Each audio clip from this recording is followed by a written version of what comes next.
আলহামদুলিল্লাহ দর্শক, আজকে চলে আসলাম যাত্রাবাড়ি মৌসুমি ফলের আড়তে।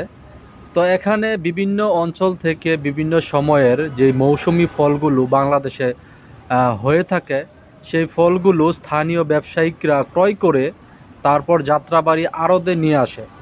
তো এখান থেকে বিভিন্ন ব্যবসায়িকরা পাইকারি দরে আড়ত থেকে ক্রয় করে, তারপরে বিভিন্ন স্থানে খুচরা বিক্রি করে থাকে।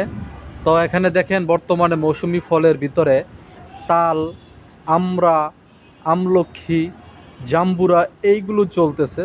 তো আমরা অনেকেই আছি যারা মৌসুমি ফলের ব্যবসা করে থাকি বা মৌসুমি ফল বিভিন্ন সময় বিক্রি করে থাকি বিভিন্ন অঞ্চলে বা বিভিন্ন জায়গায়। তারা চলে আসতে পারেন যাত্রাবাড়ি মৌসুমি ফলের আড়তে। এখান থেকে আপনারা পাইকারি দরে ক্রয় করে স্থানীয় বাজারে, ঢাকা শহর বা বিভিন্ন অঞ্চলে আপনারা খুচরা বিক্রি করে লাভবান হতে পারেন।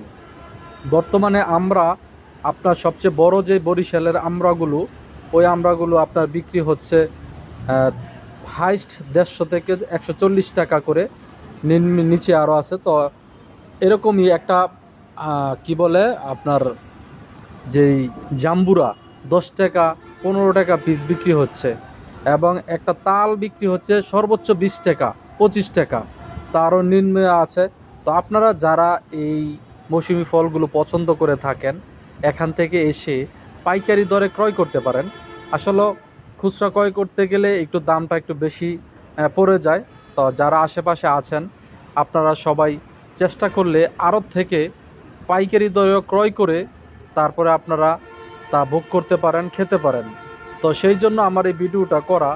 তো আমি চেষ্টা করতেছি সবাইকে মৌসুমি ফলের এই সুন্দর আড়তের দিক নির্দেশনাটা দেওয়ার জন্য, এবং এখান থেকে আপনারা ক্রয় করে যাতে কিছুটা টাকা সাশ্রয় করতে পারেন, সেই জন্য এই মৌসুমি ফলের পাইকারি আড়তের ভিডিওটা দেওয়া।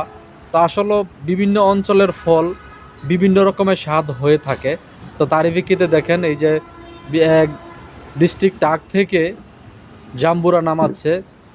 আর আমরা তো বরিশালের আমরার চাহিদা অন্যরকম, আর এটা স্বাদও একটু বেশি। তো সেই জন্য এখানে বিভিন্ন অঞ্চলের মানুষ এই আমড়াগুলো নিচ্ছে, বিক্রি করতেছে। তো ভ্যানে করে রাস্তায় বিভিন্ন অঞ্চলে আপনিও চাইলে এখান থেকে পাইকারি দরে ক্রয় করে তারপরে এই ব্যবসাটা করতে পারেন। আসলে এটা একটা সিজনালি ব্যবসা, আর এই সিজনালি ব্যবসাটা সবাই কিন্তু জানে না বা সবাই করতে জানেন। তো আমরা অনেকেই বেকার ঘুরতেছি, বেকার না ঘুরে আসুন আমরা এই সিজনালি ফলের ব্যবসাটা করি। আল্লাহ হাফেজ, ভালো থাকবেন সবাই।